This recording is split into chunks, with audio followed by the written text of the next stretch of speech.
और अजब एमपी में कई गजब नज़ारे देखने को मिलते हैं, लेकिन कोरोना काल में किसी कोरोना पॉजिटिव को अपनी जांच और फिर रिपोर्ट पॉजिटिव आने के बाद कोविड केयर सेंटर जाने की जो तस्वीर होशंगाबाद में दिखी, वो कहीं शायद ही आपको देखने को मिलेगी।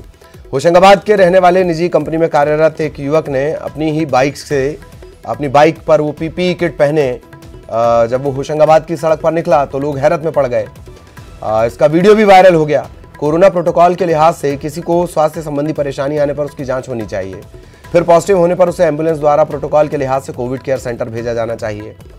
लेकिन ये सब लिखा हुआ है नियमों में, किताबों में लिखा हुआ है। आम दिक्कतें क्या आती हैं वो इस तस्वीर को देखकर आप समझिए। नियमों की अनदेखी उजागर होने के बाद स्वास्थ्य विभाग और प्रशासन में हड़कंप मचा हुआ है। ये युवक पवारखेड़ा कोविड केयर सेंटर में भर्ती है, लिहाजा उससे संपर्क नहीं हो पाया।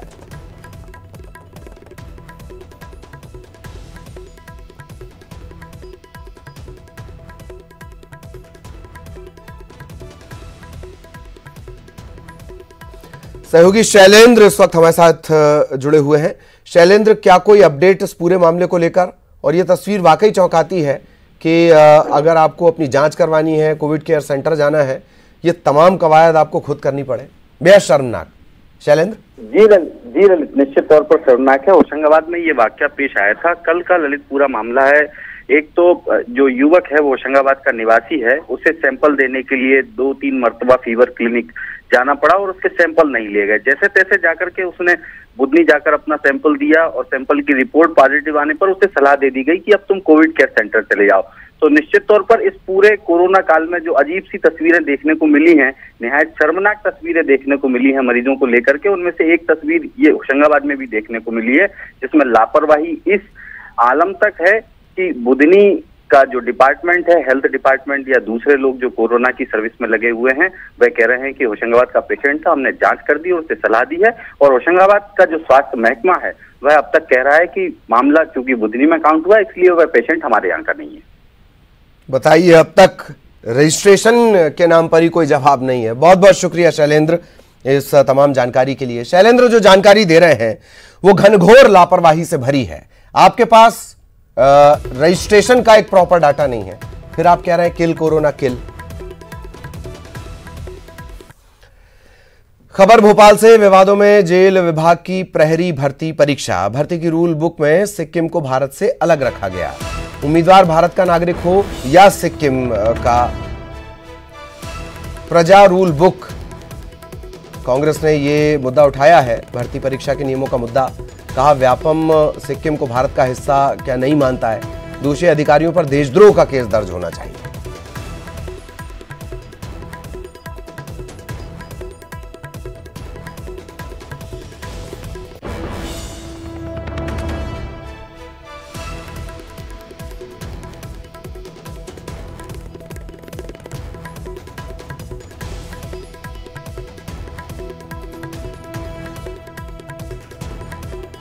तो ये वाकया सामने आया है,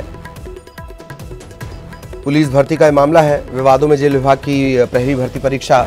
भारतीय मूल का ऐसा व्यक्ति जो पाकिस्तान से यहां स्थायी रूप से बसने के उद्देश्य से आया हो, ये भी कहती है रूल बुक। नेपाल या भारत स्थित पुर्तगाली या फ्रांसीसी देश की प्रजा हो, रूल बुक ये कहती है। और थोड़ा पेचीदा मामला है, आसानी से इसे समझेंगे। सहयोगी मनोज हमारे साथ जुड़े हुए हैं। मनोज, थोड़ा सरल सहज शब्दों में, ये सरकारी शब्दावली से इतर ये मामला समझाएं। जी बिल्कुल ललित, जिस तरीके से मामला निकलकर सामने आया उसके बाद अब इस पर सियासत तेज होने लगी और कांग्रेस ने इस पर अब मामला भी उठाया है और आरोप लगाया कि ये आपराधिक लापरवाही है। इस पे जो भी दोषी अधिकारी है उन पर कार्रवाई होनी चाहिए, उन पर राजद्रोह का केस भी दर्ज होना चाहिए। पूरा मामला भर्ती परीक्षा से जुड़ा है जो कि जेल विभाग के द्वारा निकाली गई थी। 200 से ज्यादा ये भर्ती निकाली गई थी जो कि ऑल इंडिया स्तर पे थी, यानी मध्य प्रदेश के अलावा दूसरे राज्यों के उम्मीदवार भी इस भर्ती में शामिल हो सकेंगे।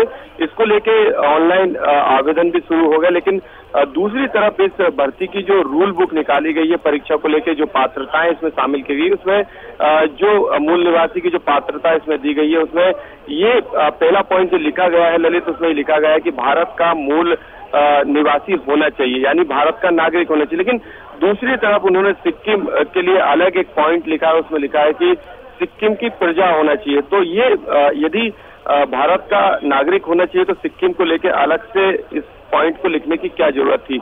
इसको लेकर अब कांग्रेस मुद्दा बना रही है और कांग्रेस का ये आरोप है कि व्यापम जैसे संस्थान से यदि इस तरीके की परीक्षाओं को आयोजित कराया जाएगा, क्योंकि व्यापम घोटाला पहले ही हो चुका है, काफी गंभीर आरोप व्यापम जैसी संस्था पे लग चुके हैं। हालांकि उसका नाम अब बदल दिया गया है, पीईबी उसका नाम कर दिया गया, लेकिन इससे यदि इस तरीके की परीक्षा कराते तो इस तरीके की गलतियां होना स्वाभाविक है, क्योंकि ये रूल बुक है। इसी रूल बुक के आधार पे जो उम्मीदवार है वो अपने आवेदन को भरेंगे, रूल बुक के आधार पे वो तमाम पात्रताओं को वो पूरा करने की कोशिश करेंगे। तो ऐसे में सिक्किम को अलग से लिखने का रूल बुक में क्या नजरिया है, ये सबसे बड़ा सवाल है। और यही कारण है कि अब इस सवाल को लेके कांग्रेस सरकार पर हमलावर हो गई और कहा है कि इस तरीके की गलतियां नहीं होना चाहिए, क्योंकि भारत सिक्किम का हिस्सा है। ऐसे में सिक्किम की प्रजा का नागरिक होना ये कहां से इसका तुक होता है। नागरिकता को ही सवालों के घेरे में रख दिया गया है। बहुत बहुत शुक्रिया आपका मनोज इस तमाम जानकारी के लिए।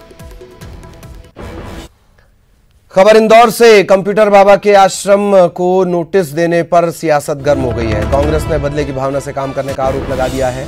कंप्यूटर बाबा के आश्रम का दौरा करेंगे कांग्रेस के नेता। कांग्रेस विधायकों ने प्रशासन को चेतावनी भी दे दी है। पक्षपातपूर्ण कार्रवाई का विरोध करेगी कांग्रेस। कंप्यूटर बाबा के जो इंदौर में आश्रम है, गोमटगिरी में और एक और जगह, वहां पर भेजा कब्जा है, उसे लेकर नोटिस जारी किया गया है। उस नोटिस के खिलाफ कांग्रेस ने बातें कही है। सहयोगी अरुण इस वक्त हमारे साथ जुड़े हुए हैं। अरुण, पूरी जानकारी।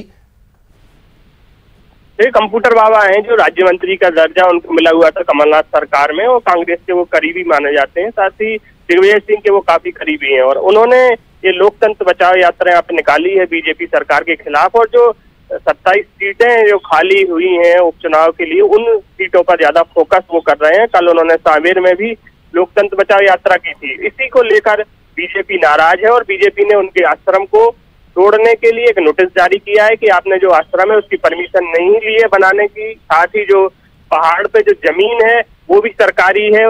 इस नोटिस के बाद नगर निगम ने उनको 3 दिन का समय दिया कि 3 दिन में अपना जवाब पेश करें, और अगर 3 दिन में आप जवाब नहीं दे पाए तो ये आश्रम को तोड़ने की कार्रवाई शुरू होगी। इसके बाद कांग्रेस भी अब सामने आ गई है और कांग्रेस के 2 विधायक विशाल पटेल और संजय शुक्ला और शहर अध्यक्ष विनय वाकलीवाल अभी उनके आश्रम पर पहुंचे, आश्रम का वो दौरा कर रहे हैं। साथ ही उन्होंने चेतावनी दी है कि अगर बीजेपी ने बदले की कार्रवाई की तो हर स्तर पर इसका विरोध किया जाएगा, प्रशासन की कार्रवाई का विरोध किया जाएगा। और कंप्यूटर बाबा ने भी चेतावनी दी है कि वो चाहे उनके आश्रम को तोड़ दें या उनके भी टुकड़े टुकड़े कर दें, लेकिन वो उनकी जो लोकतंत्र बचाओ यात्रा है वो जारी रहेगी। और जिस तरह से दल बदल कर कांग्रेस की सरकार गिराई है उसका वो लगातार विरोध इसी तरह करते रहेंगे। बहुत बहुत शुक्रिया अरुण इस तमाम जानकारी के लिए। और यहां रुकेंगे एक ब्रेक के लिए।